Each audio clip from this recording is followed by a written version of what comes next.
So his older, he's got two older brothers. That was the original. Dad was the coach at UT for a while. Yeah, it's a good guy. Yeah.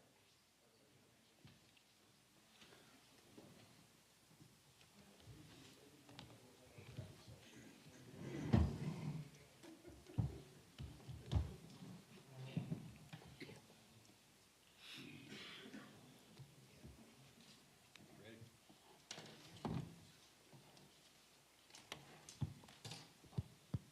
Okay, the time is approximately 6 p.m., January 9th, 2025.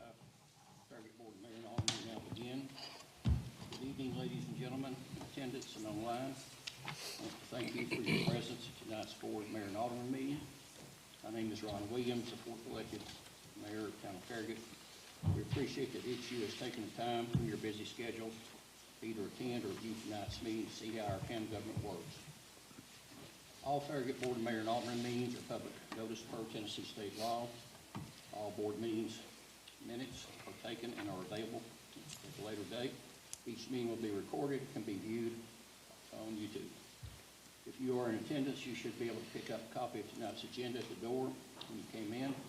If you were not able to attend tonight and are viewing from home, the agenda is available online at our website.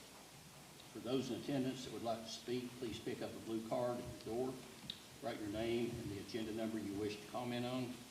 There will also be some time reserved near the end of the meeting for citizens' comments on non-agenda subjects, which also requires that you fill out a blue card with citizen comments for your time that you wish to speak. On each agenda item, the mayor will ask the town recorder for the residents' input during this time.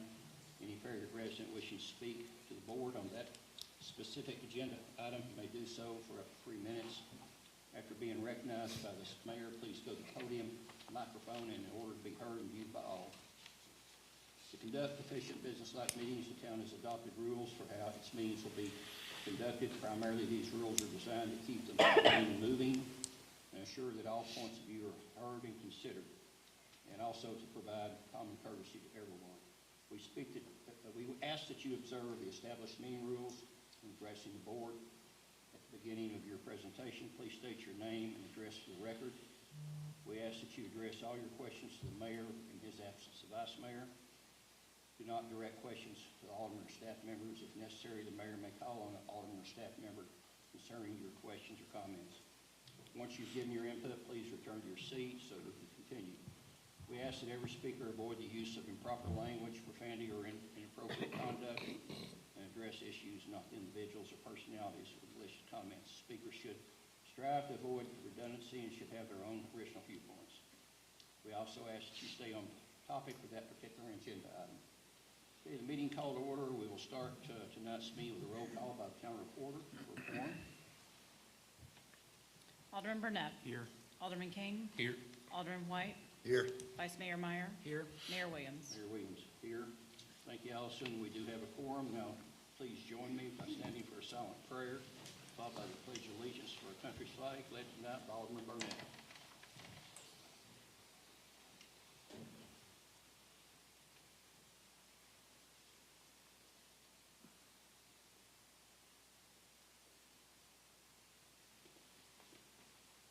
I pledge allegiance to the flag of the United States of America and to the republic for which it stands, one nation, under God, indivisible, with liberty and justice for all.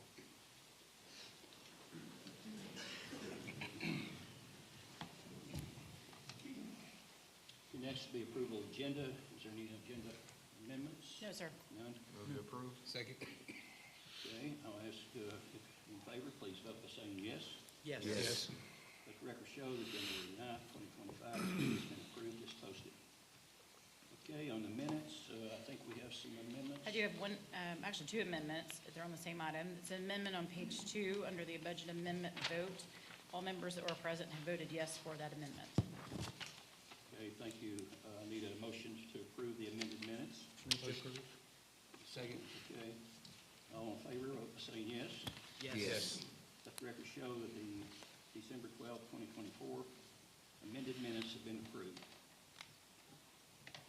Okay, the presentation of the annual comprehensive financial report for fiscal year ended June 30th, 2024. Yes, sir. Travis Lowe is here. He's with Pew CPA, and he and his team have done the audit of our financials, and he's here to give an overview of that.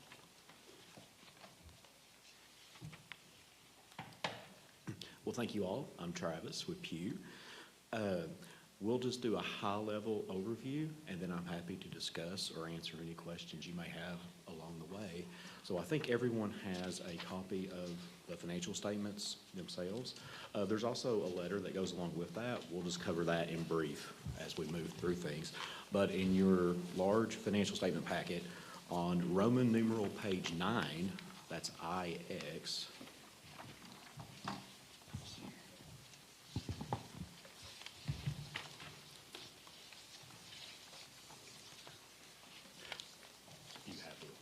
statements themselves. No, it's the large packet, the large section that was in the packet. None? Yep. It looks like this. It's labeled Town of Farragut Annual Comprehensive Financial Report. Should be a larger printout. Maybe not. Yeah, I think they're good. That's fine. Okay. So on Roman numeral page 9, this is the audit opinion. It is a clean audit opinion. So we do believe that the financial statements that are presented are materially accurate. So also, just to point out that we did file everything on time as it's supposed to be. So the state has our report just like required, and it's been sent everywhere it needs to be sent. So we are in compliance with that. Just to point out, this is the first time in several years that we haven't had any new accounting changes or new accounting standards. So we didn't have to implement new accounting this year. Also, as a part of what we do, we look for unusual items or things that we might think might be out of the normal course of business, and we didn't find anything that we thought was unusual for what we do. We also don't have any audit adjustments to present. And just to kind of give you an idea of our process and what it takes and the workload to get to this point is, so myself and my team, so I have 3 people on our team, we are on site for approximately 2 weeks here in the building with Allison and her team, and then there's wrap-up that comes after the fact. So it's a significant amount of work, and I don't want that to go unnoticed, especially on the finance team, because we're not a normal part of what they do, right? So it is a significant amount of work. Just to look at some high-level numbers on page 3.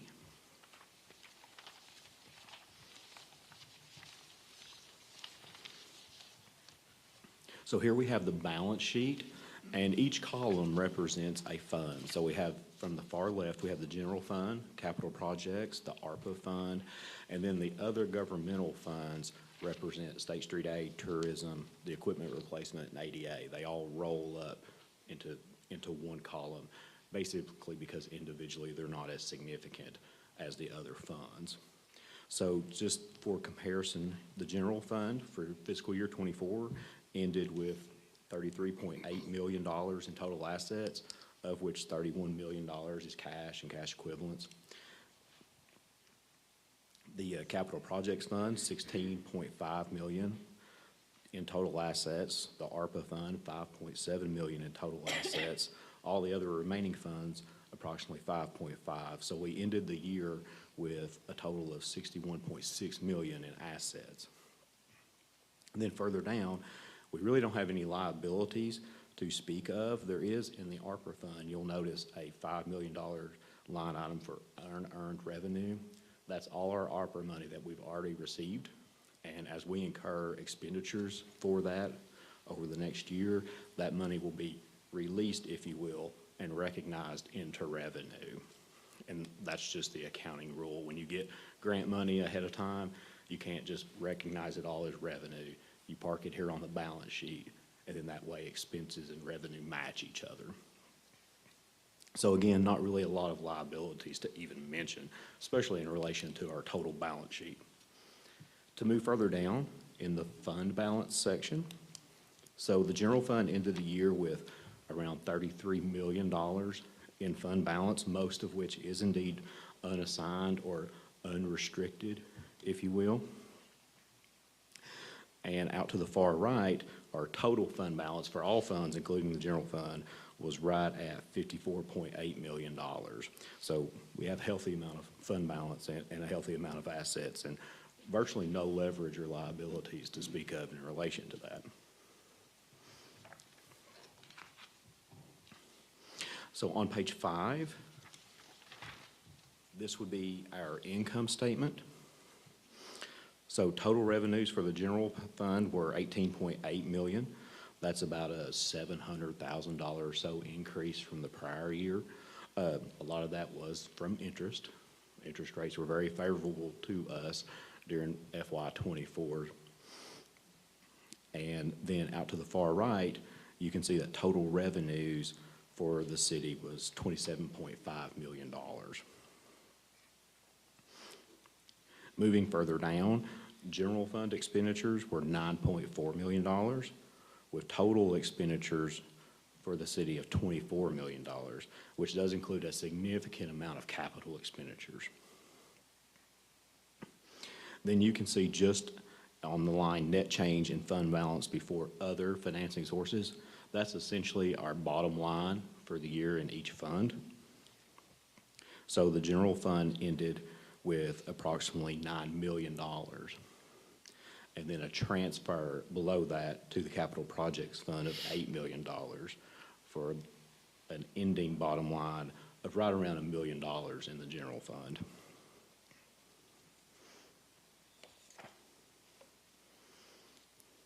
To move forward on page 22,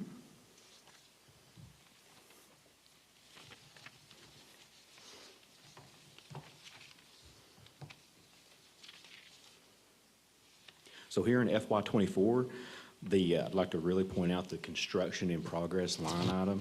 So we had $13 million in the additions column.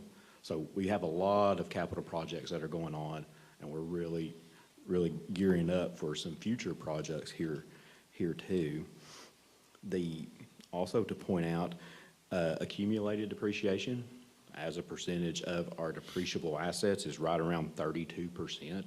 So relatively speaking, our assets aren't really depreciated in a way, but we have a very healthy and very planned capital plan that's evident in what we look at and what we see. So I don't have any concerns there with any of that sort of thing. On page 55,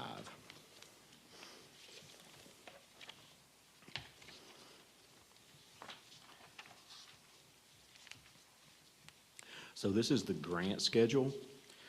So we received $5.9 million in revenues in federal grants this year, which is really good. That's an opportunity that we have that we didn't have to use local resources, if you will, for.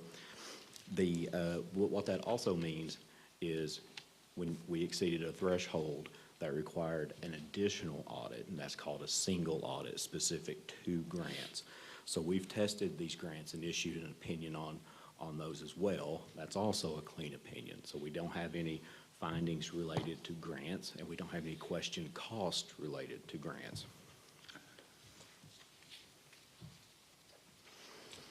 So then on page 77,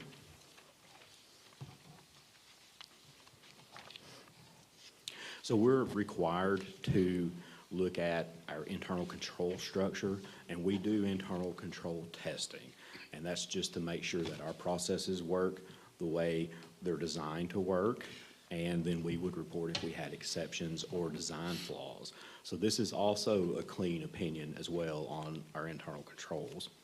Page 79, that's the single audit opinion. Again, that's also a clean opinion over our grants. Now that is the audit in brief, and I'd be happy to answer any questions or any discussion you may have.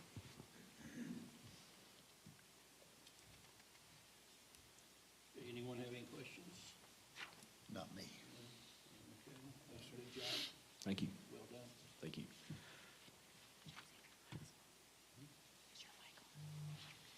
Is your mic on? Thank you, Travis.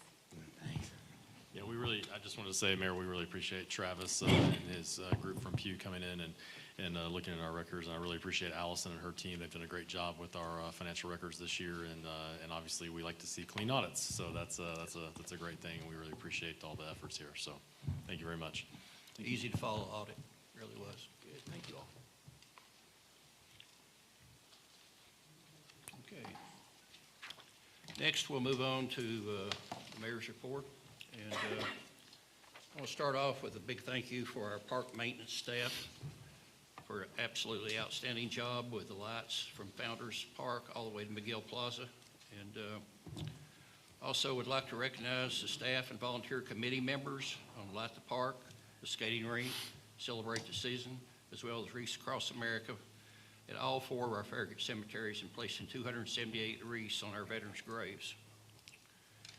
Okay, Vice Mayor, do you have anything? No, sir. If not, then I've got a proclamation to read. Whereas residents of southwest corner of Knox County area were concerned about low development standards and unfettered commercial development in the 70s, and whereas a dedicated group of men and women grew weary of having their concerns ignored by Knox County government, and whereas this Farragut community group believed that planning could be better administrated at the local level, took on the task of incorporating a new municipality with its own elected body and planning commission in 1979.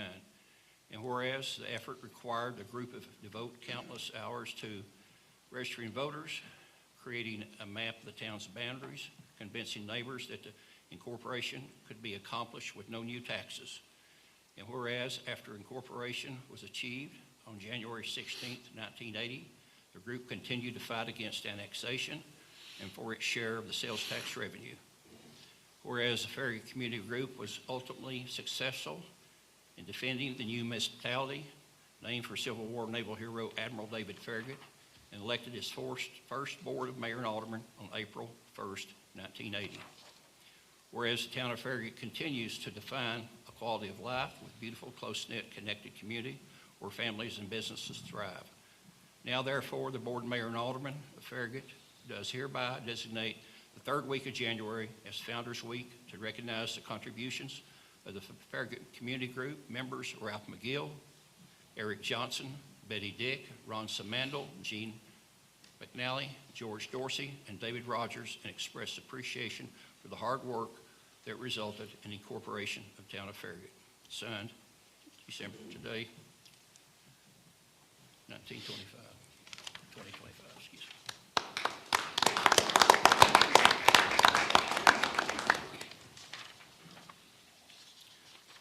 Okay, next, we have 3 ordinances for tonight, public hearing and review.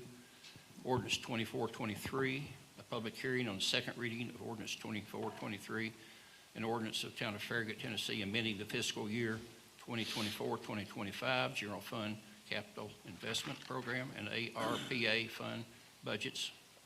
It was passed by ordinance 2407. Yes, sir. This is the 2nd reading of this ordinance, and there have been no changes since the 1st reading. And just to summarize, the general fund will be amended by increasing the expenditures for $14,700. Capital investment program will be $3.9 million, and these expenses were budgeted in FY24, and they'll need to be transferred to FY25. And also for the ARPA fund, it'll be $4.6 million, which will also, our funds from FY24 need to be transferred to 25.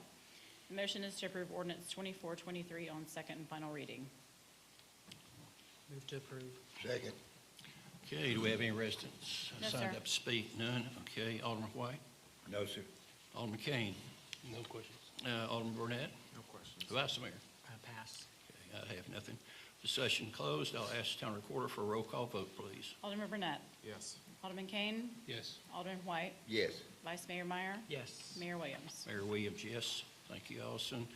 Let the record show that ordinance 2407 has been amended by ordinance 24-23 by a roll call vote January 9th, 2025 at approximately 6:20 p.m. Okay, next we ordinance 24-24. An ordinance on the 1st reading to amend the Farragut zoning map for the property at 12823 Kingston Pike, formerly Summit View Nursing Home, from general commercial C1 community service This is the S1, 5 acres, Benefield Richards applicant. Good evening, I'm Mark Shipley. I'll present this item for you. This item involves a request to repurpose what was the Summit View Nursing Home at North Hobbs Road in Kingston Pike. The property is currently zoned general commercial, and the applicant requested to rezone that to community service, S1.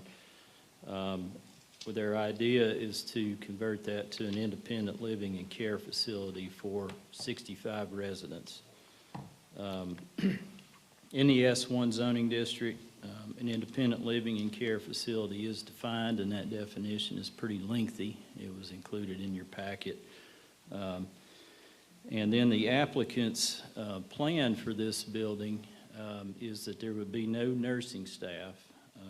The living and sleeping areas, each room would have a living and sleeping area and a bathroom, but no cooking facilities.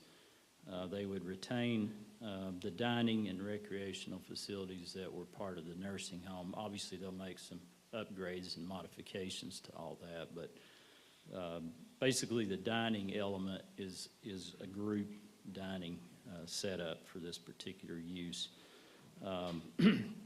The existing parking lot has enough parking to meet the requirements for this proposed use.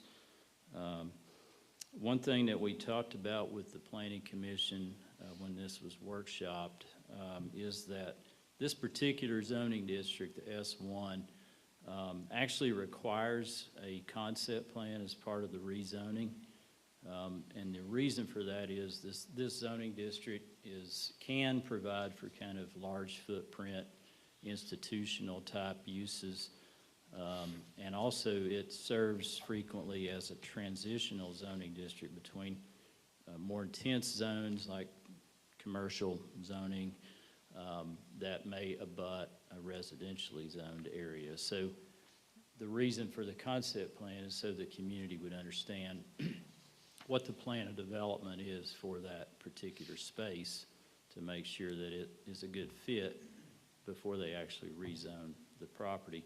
In the case of this particular request, the property's already developed. You know, there's a building there, there's a parking lot there, and they're really not making any significant changes to the exterior. So really the type of concept layout plan that would be required for this particular rezoning that we discussed with the Planning Commission is really minimal. It's really looking at the transitional plan for this property where it abuts residentially zoned property to the north. And what the applicant requested to do with that transitional space was to plant a 35-foot buffer strip. So the S1 zone has a 50-foot transitional space where that zone would abut property that's zoned residential, and the property to the north is zoned residential. So that's the only real requirement that this particular rezoning needed as far as a concept layout plan. So, and that all was discussed with the Planning Commission along with what are some options that they could consider for the transitional space. Some other things that we brought up, and I'll mention these things for you all.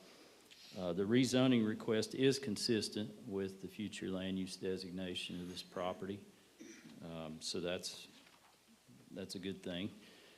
Secondly, in our comprehensive land use plan, one of the things that the staff always looks at is whether the requested rezoning is consistent with some strategies in our plan. And this would provide for greater housing choice because it would provide a type of housing that is really not provided to a large degree in Farragut currently. So it would meet that requirement. It's important to note that this is not multifamily residential. The S1 zoning district doesn't allow multifamily residential.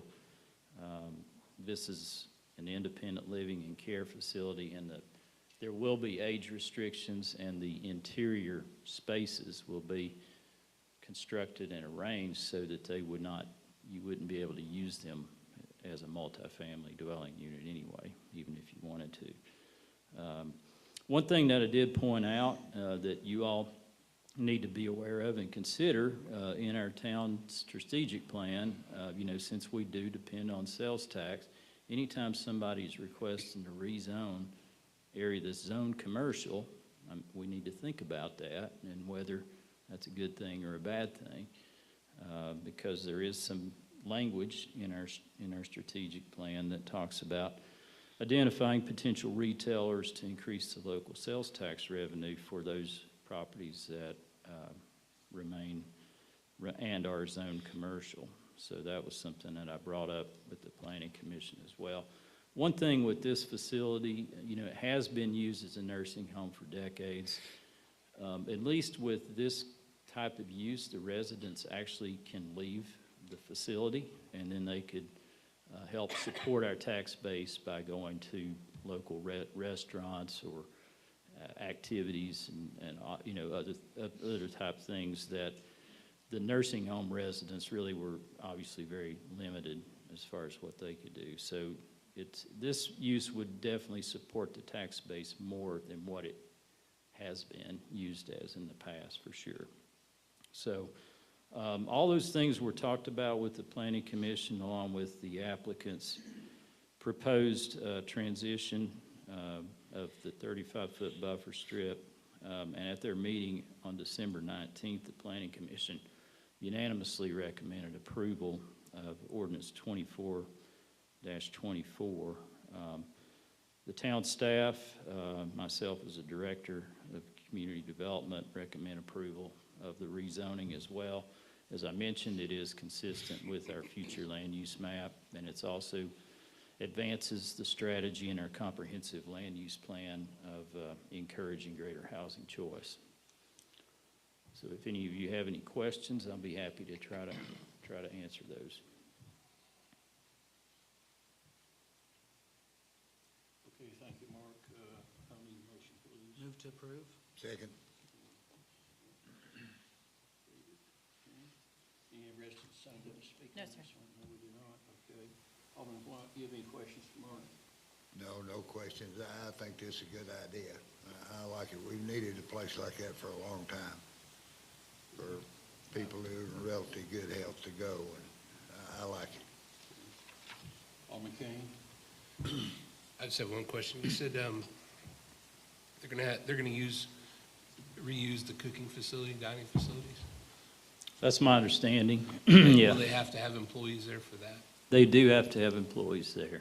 Yeah, Okay. and we have some representatives here if you have some specific Well, I just- questions for them. But they will have employees on site at all times.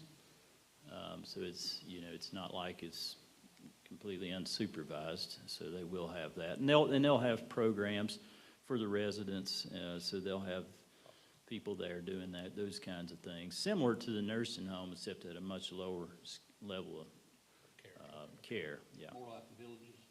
Yeah, kind of like the villages. Okay. Alderman Burnett?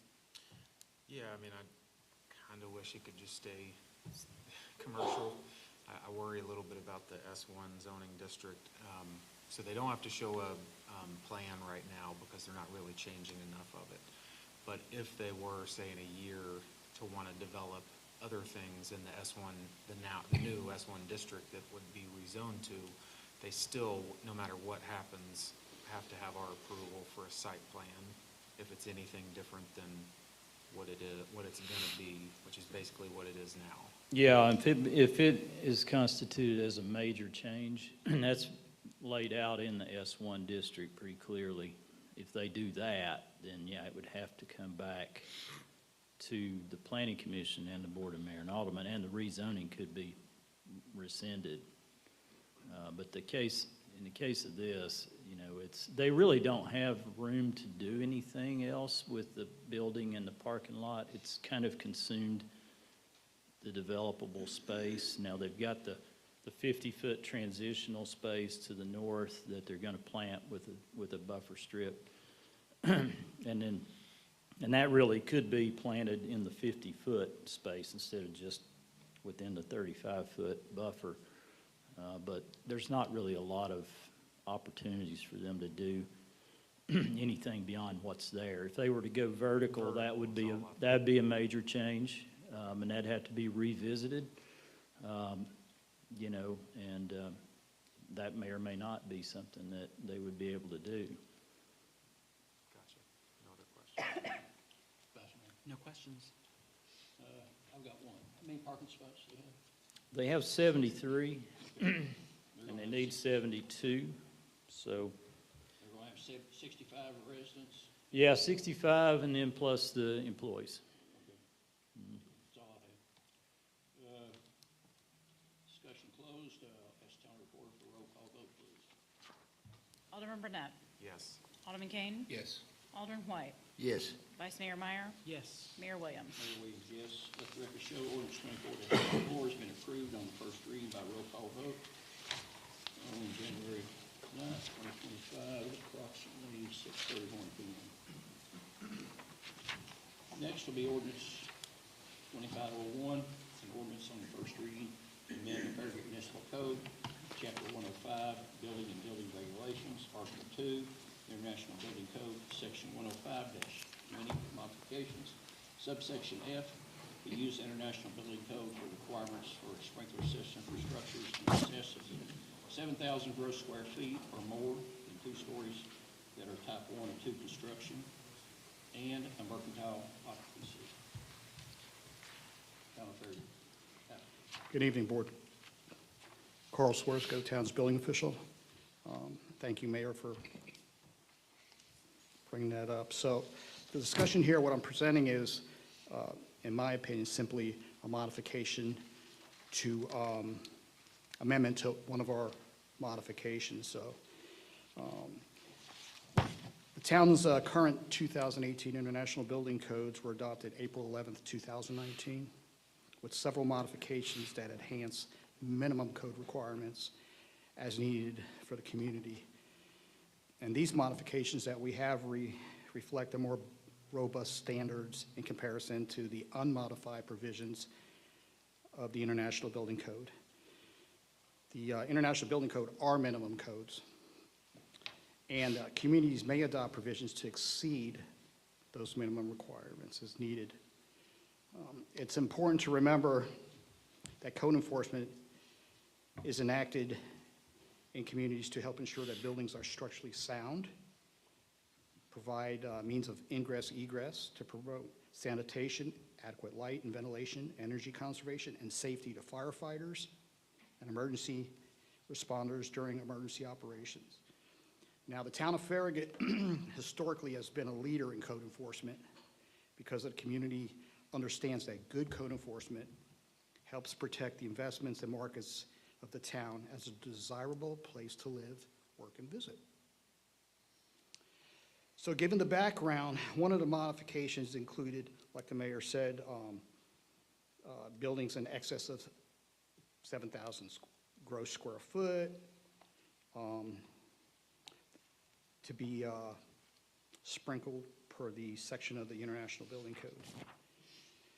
So myself as the building official and along with the fire marshal, Charles Wilson, we've evaluated this modification to include an exception to this requirement for single-story structures of type 1 and 2 construction of a mercantile type occupancy, store in other words. For structures, for such structures, the requirement for a sprinkler system will fall under the unmodified provisions of the International Building Code, which includes such structures in excess of 12,000 square foot. So for discussion, a type 1 and 2 construction refers to a classification based on the building's fire resistance, with type 1 representing the highest level of fire resistance, using mostly non-combustible materials like concrete protected steel, while type 2 buildings also use mostly non-combustible materials but a lesser fire resistance. So the town periodically received new building permit requests for construction of single-story type 2 structures for mercantile occupancies exceeding 7,000 square foot but less than 12,000 square foot. These structures These structure types and occupancy used have an adequate fire resistance that meet the minimum code requirements. The requirement to sprinkle such a structure adds $1 to $2 a square foot, with an additional $1 to $2 a square foot for fire alarm systems. So for example, a 10,000 square foot type 2 structure would cost between an additional $20,000 to $40,000 for these systems, with an additional cost of $50 to $70 a month just for monitoring services.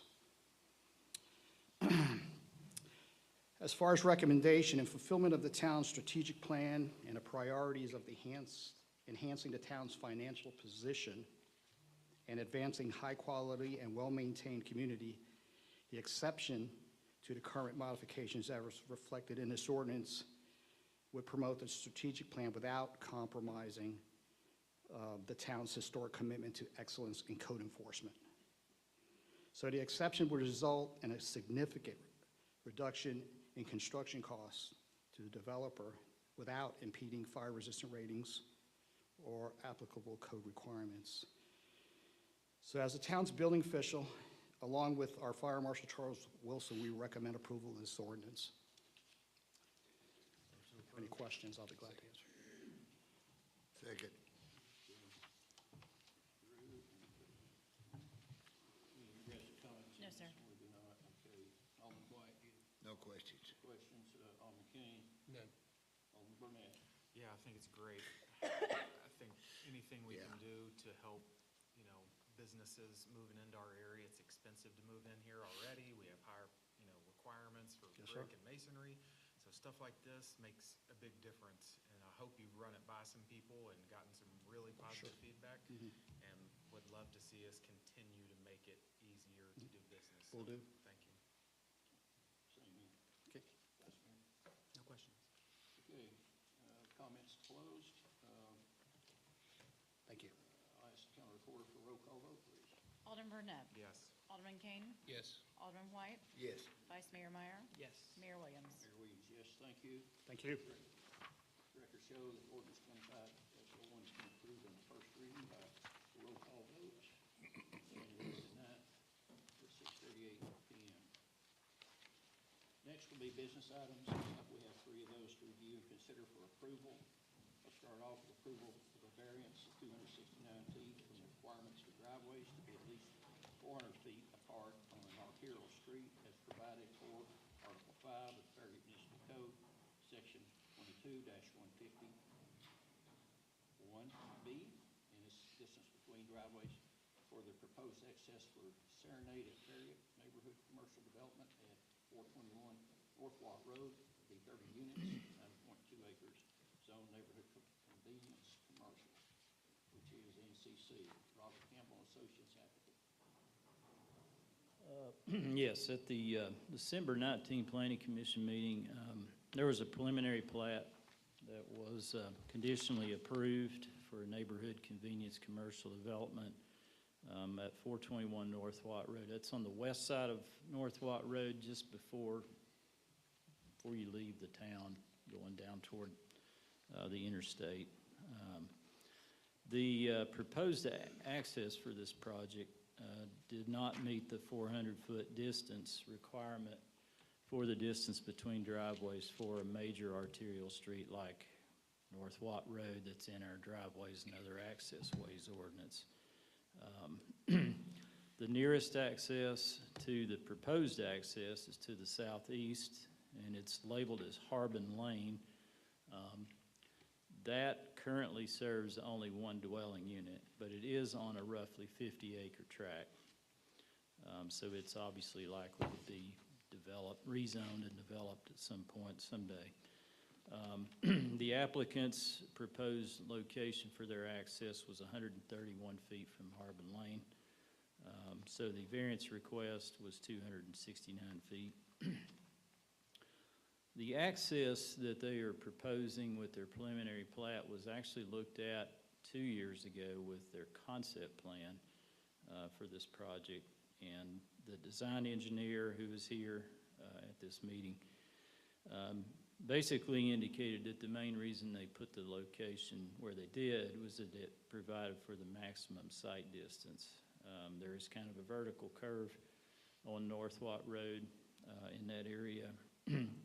And where they propose the access does have a marginal improvement, roughly 25 feet in relation to where it would be if they were to line up with what is currently Harbin Lane.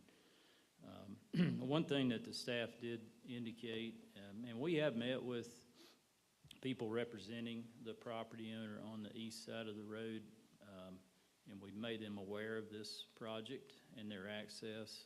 So I think if somebody proposed something on the east side of North Watt Road, we obviously would be looking at making them line that access up with this proposed access so that the variance that they're requesting now would be cleaned up with that potential development. So based on the improved sight distance with where the applicant is showing this particular access, the Planning Commission did unanimously recommend approval of the requested 269-foot variance.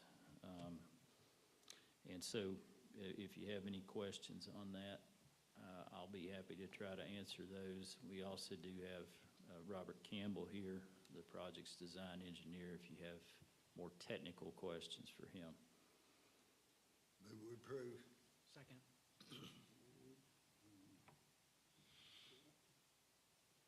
Any rest of comments? No, sir. Everyone signed up. Okay, discussion, Vice Mayor? I think the improved sight distance is important, so it makes sense that we would make the variance. Alderman White? No comment. Alderman Burnett? The Harbin Lane resident doesn't have any concern. I haven't talked to the resident at Harbin Lane about that. I don't recall who we met with. It might have been, they might be renting that out, I'm not sure. But we did mention to them, and I actually provided them a copy of the preliminary plat to show where the proposed access would be situated for this development. Okay. I'm sensitive to it because I had an access moved, and I was Yeah. just okay with it because I didn't realize, and it's a headache, it's a major headache, but I imagine with the 50-acre plot, that's probably gonna be developed. The road does kind of drop off. I mean, it's going to require a fair amount of grading to tie that access in from the east side, but, they'd probably have to do a lot of grading because of that anyway, for the site development. But if that is the best place for the general access through that section of North Watt Road in terms of site distance, then I think that's what they should be doing, is lining it up with this access. And, what's been conveyed to the town staff is that it's about a 25-foot improvement with where they're proposing this access as opposed to if they were to line it up with where Harbin Lane is currently because of that vertical curve in North Watt Road. Okay, we got Alderman Kane. How far is it from this proposed access to the driveway on the same side of the road there? It's over 200 feet. I don't know, Robert, if you recall that. Yeah, it's pretty good. It is. Okay. You- This space, in regards to the site distance, like even Drew brought up, that's the biggest concern, putting this access in. Again, like we've discussed before, down the road, that property across the street gets developed, and they decide they ask for a variance. We gotta figure out a way to tell them, sorry, it's not gonna happen. Yeah.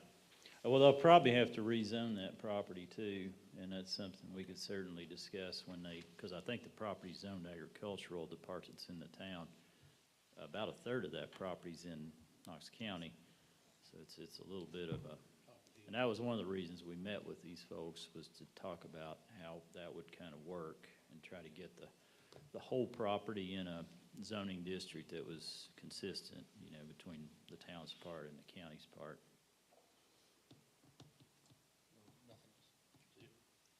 Well, I went and looked, first in, you get the choice. So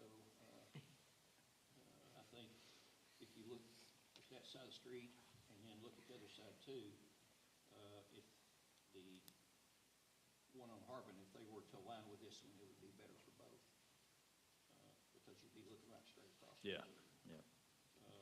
So I agree. Anyone got anything else?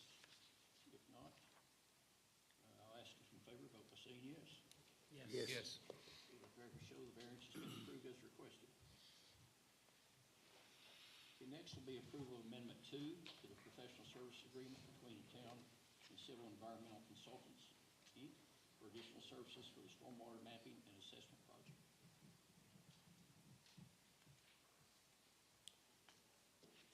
Yes, this is Amendment 2 to our agreement with CEC. They're our consultant for the Stormwater Infrastructure Mapping and Assessment Project. They have completed all of the work under their original scope, and we have asked them for a proposal, which is this amendment, proposal to create a capital plan of our most pressing needs as far as stormwater infrastructure replacement and repairs. That comes with a fee of $23,000. Staff recommends approval. Move to approve. Second.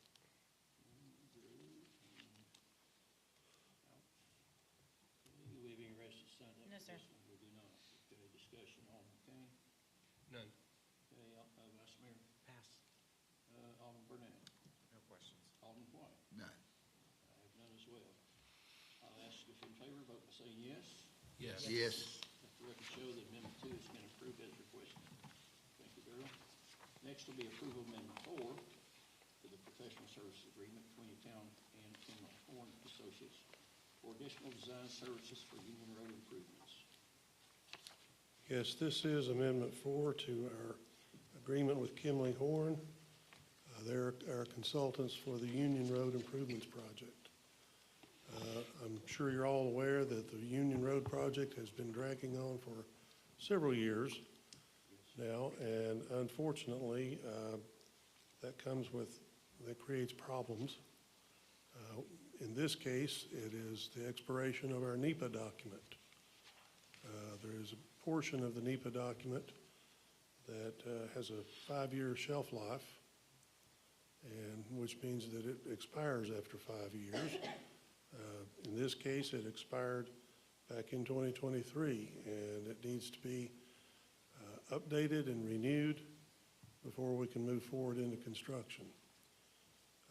It has a fee of $9,800, and staff recommends approval. Move to approve. Second. Okay, have anyone signed up to speak on No, this sir. one? I'm surprised. I'll start off with Vice Mayor. Pass.